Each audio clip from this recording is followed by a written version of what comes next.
Izinkanlah aku memperkenalkan diri terlebih dahulu ya. Nama aku Jessica Sefteutari dari Prodi Ilmu Komunikasi dengan NPM 22360100002. Salah satu mahasiswi di Universitas 17 Agustus 1945 Jakarta. Pada video kali ini, aku akan membahas salah satu program yang sangat menarik terkait perkembangan teknologi komunikasi di era digital saat ini. Apa ya nama programnya? Pasti penasaran kan? Apa sih programnya? Next!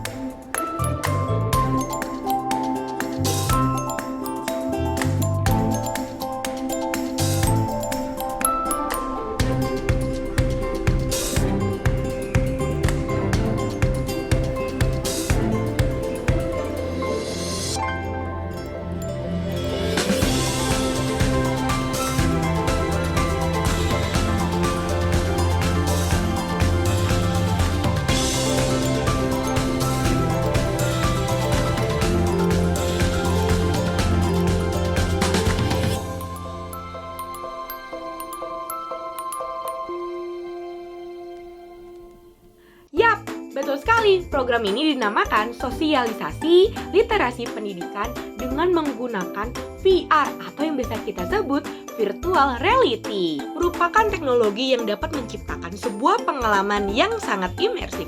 Mengapa bisa dibilang begitu? Karena dengan Virtual Reality kita dapat seolah-olah berada di dunia lain. Dapat digunakan untuk di bidang pendidikan loh. Contohnya, simulasi proses belajar dan mengajar, pelatihan keterampilan, dan tur virtual ke tempat-tempat yang bersejarah. Tema yang diangkat dalam program ini adalah pentingnya literasi pendidikan bagi masyarakat. Literasi pendidikan merupakan kemampuan dalam diri kita untuk memahami, membaca, dan menulis sebuah informasi secara kritis. Apa sih pentingnya literasi pendidikan itu bagi masyarakat? Yuk kita bahas. Pertama, mendapatkan sebuah informasi yang akurat dan terpercaya. Kedua, meningkatkan kualitas hidup. Ketiga, mengambil keputusan secara tepat. Tentunya dalam program ini kita ada yang namanya target sosialisasi. Siapa target sosialisasi kita? Tentunya masyarakat umum, terutama masyarakat yang tinggal di daerah terpencil yang memiliki akses pendidikan yang sangat terbatas, teman-teman. Bagaimana penggunaan teknologi komunikasinya? Program ini memanfaatkan perkembangan teknologi komunikasi yang biasa kita sebut dengan virtual reality atau VR.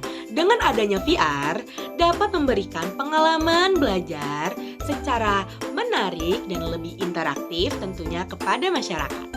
Dengan virtual reality, masyarakat dapat merasakan sensasi belajar yang sangat nyata seperti di museum, perpustakaan, atau laboratorium yang berada di luar negaranya atau di luar daerah yang tidak bisa dijumpainya. Media informasi yang digunakan untuk sosialisasi program ini. Apa saja ya? Penasaran kan? Next, pertama, YouTube. Video VR tentang pentingnya literasi pendidikan dapat diunggah melalui YouTube loh. Dua, yaitu Instagram. Siapa sih yang nggak tahu Instagram ya kan teman-teman? Nah, dengan Instagram ini kita dapat mengupload video virtual reality melalui Instagram atau di fiturnya yang bernamakan Instagram Stories. Ketiga, Spotify. Audio VR terkait pentingnya literasi pendidikan dapat diunggah melalui Spotify loh teman-teman. Dan tentunya untuk menyebarluaskan informasi ini dapat memanfaatkan sebuah fitur yang namanya podcast di Spotify. Keempat, TikTok. Video VR juga dapat disebarluaskan melalui TikTok loh teman-teman. Dan memanfaatkan yang namanya fitur TikTok Reels. Ada juga loh proses sosialisasinya. Apa aja ya? Nah, yuk mari kita bahas.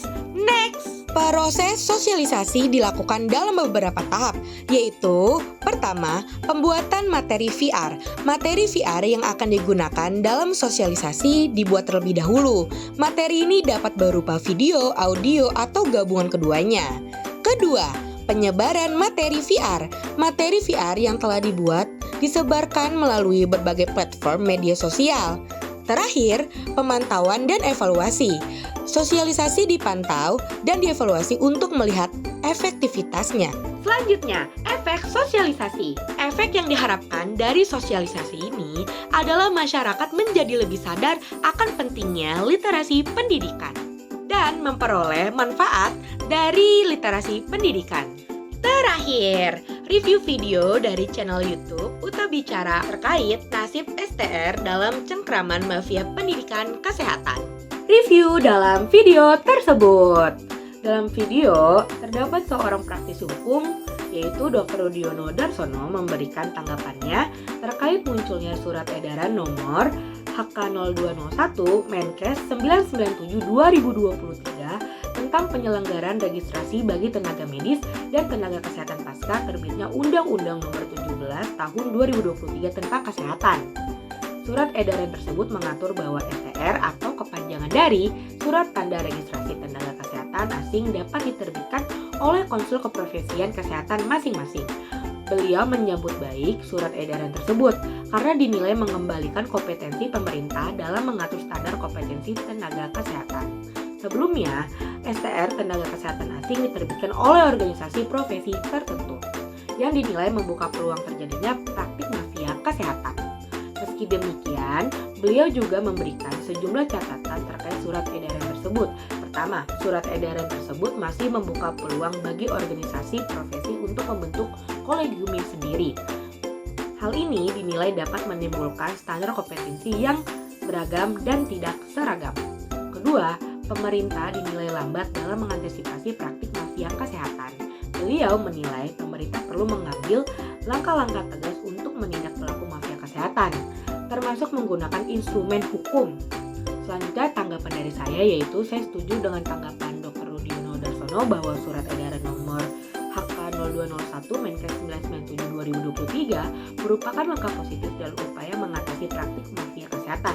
Namun surat edaran tersebut perlu disempurnakan untuk mengantisipasi terjadinya praktik mafia kesehatan di masa mendatang. Salah satu cara untuk mengantisipasi praktik mafia kesehatan adalah dengan menetapkan standar kompetensi yang jelas dan seragam untuk semua tenaga kesehatan, baik tenaga kesehatan Indonesia maupun tenaga kesehatan asing. Standar kompetensi tersebut harus dibuat oleh pemerintah, bukan oleh organisasi profesi. Selain itu, pemerintah perlu memperkuat pengawasan terhadap pelaksanaan standar kompetensi tersebut secara ketat dan konsisten, baik oleh pemerintah maupun oleh organisasi profesi. Perspektif dari saya yaitu ini merupakan langkah maju dalam upaya meningkatkan mutu pelayanan kesehatan di Indonesia. Namun surat edaran tersebut perlu disempurnakan untuk mengantisipasi terjadinya praktik mafia kesehatan di masa mendatang. Nah, berikut adalah beberapa langkah yang dapat dilakukan pemerintah untuk menyempurnakan surat edaran tersebut. Yang pertama, menetapkan standar, yaitu kompetensi yang jelas dan seragam untuk semua tenaga kesehatan, baik tenaga kesehatan Indonesia maupun tenaga kesehatan asing. Kedua, memperkuat pengawasan yang dimana terhadap pelaksanaan standar kompetensi tersebut. Lalu yang terakhir, melakukan penegakan hukum terhadap pelaku mafia kesehatan. Nah, langkah-langkah tersebut perlu dilakukan secara simultan untuk memastikan bahwa surat edaran tersebut dapat berjalan efektif dalam mengatasi praktik mafia kesehatan. Baik, itu saja salah satu video proyek ujian akhir semester di mata kuliah Perkembangan Teknologi Komunikasi yang diajarkan oleh Bapak Danang. Semoga ilmu yang disampaikan bermanfaat. Terima kasih kepada teman-teman semuanya yang telah menonton video ini. Sampai jumpa semuanya.